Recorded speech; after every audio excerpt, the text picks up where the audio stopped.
What is up, Ravens Flock? Huge shout out for your support for the 410 Sports Talk. James and Glenn are the best in the business. Make sure you go subscribe to their channel. Let's go Ravens. Big trust. Welcome in, everybody, to another episode of 410 Sports Talk. James Haskell, Glenn Martin, here to talk about the breaking news of the Baltimore Ravens signing a veteran quarterback, two-time Pro Bowler. Glenn, who are they bringing on board? Bringing back Baltimore's own Kyle Fuller, guy who went to Mount St. Joseph here in Baltimore. Coming home, man. 5'11 corner, 190-pound. Played the bulk of his career in Chicago with the Bears, but did play last season with the Denver Broncos. So they're adding another veteran to a group that is already got a bunch of really talented players. Yeah, man, excited to see this guy added to this group, man. I mean, he's the perfect fit for what the Ravens need here in Baltimore. Yeah, you know what I think is interesting when I think about the signing? One, obviously, he has a lot of experience in the slot, and he can help us out there. Yep. Two, the way that Eric DeCosta is constructing this roster, everyone talks about following the Rams' blueprint and things like that. And we talked about the Ravens doing something of going all in, but in their own way. I think, we have been signing a ton of vets. I mean, in comparison to a lot of other years before where, we're not prepared to simply depend on the draft picks. We need them to perform, but it's not enough just to sit around and wait for these guys to perform. We are creating rooms that have quality vets at each position, this one included. I mean, look at the cornerback room now with Peters, with Humphrey, with Fuller, and I'm sure there's other guys that I'm missing. But just those three alone is, those three guys playing different positions, two of the outside guys playing in different ways, and then obviously Fuller being on the inside. That's a solid group of three vets that know how to get the job done. The other thing, too, I think is interesting here, Glenn. So I'm going out on a limb. You ready for this? Mm-hmm. Kyle Fuller, if you look at his statistics, and correct me if I'm wrong, has never had a career sack. Never had one, and that's something I'm sure we'll look to fix. Yeah, and so if you think about the way the remember when Tavon used to come off the on the corner blitz, and he got, he was good at it, right? Even Earl Thomas came here with no sacks. Yep, and he's the reason, right? He's the reason why Mason Rudolph can't count correctly anymore, right? That's right. So certainly, I think he'll look to correct that, like you said. But I like the signing. I mean, I think the kid is it's going to be exciting, and yeah, I'm just so fascinated by the way that we're building this veteran depth more than in other years. I think we had previously done. We've been such a young team for so long. I think that we're trying to mix things up a little more than maybe the past few years.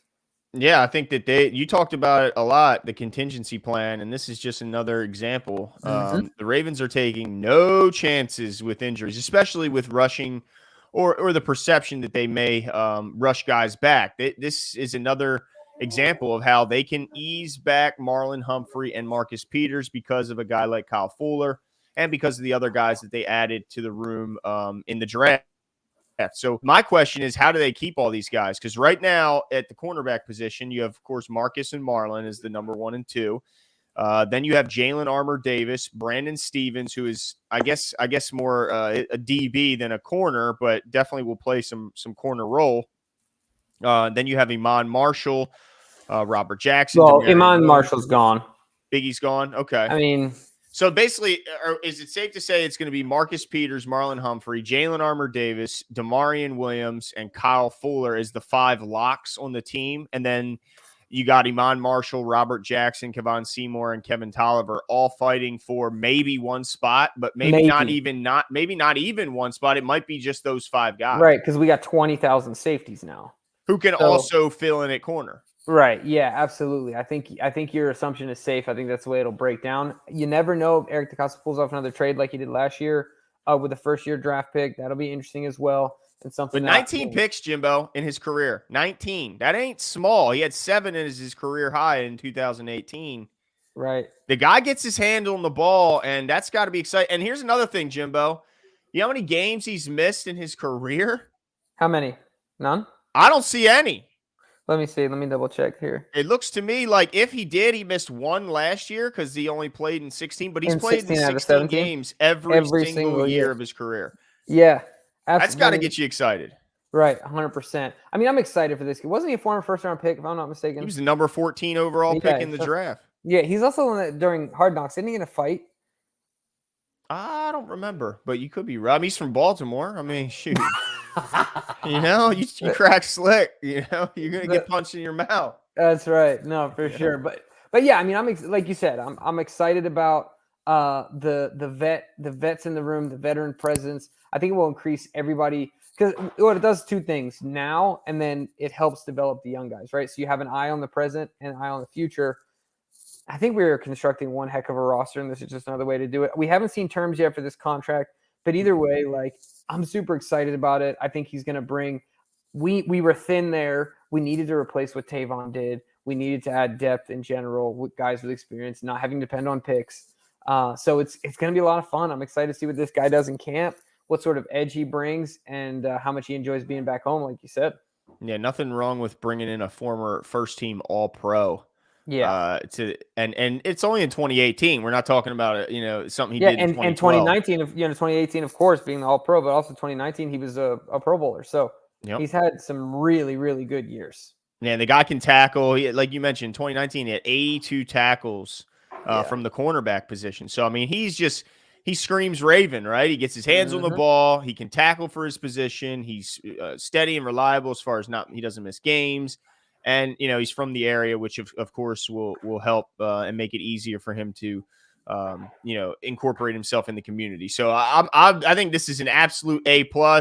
I can't imagine the terms being anything overwhelming because of the fact that he was still available when the Ravens got him. So of course his money, I'm sure, is going to be reasonable. And he just turned 30 years of age. So I think he's still got plenty of football ahead of him. Man, how about that family of football players, though? I believe his two brothers are also in the league. Two of his three brothers are also in the league. So shout out to the Fullers and the Haydens, like Joe Hayden and their family. And the Watts. I mean, they got three brothers. In Maryland specifically. Oh, true. You know what I mean? They're, like royalty, right? It's crazy stuff, man, for sure. But yeah, and obviously the Watts are a whole different level. That's just crazy. But yeah, man, we're excited about this, I think. And shout out, Glenn. Can we give a shout out to intern Brad? Yeah, shout out to intern Brad. Brad Winterland he's dropping posts before Shefty's dropping them about signing. So got to shout out Brad. Appreciate all your hard work. But let us know what you guys think in the comments below. Is this an A+ signing? Do you have any concerns over this signing? Could you read into it and think maybe, does this mean maybe either Marlon or Marcus won't be ready, even though I've seen Marcus on every show that you could be talking on, and he seems about as jacked to go for this season as you can imagine. And Marlon, of course, is doing his own podcast, and we see him frequently on the Ravens Network. But let us know all what you think in the comments below about this signing. We'll talk soon. See you.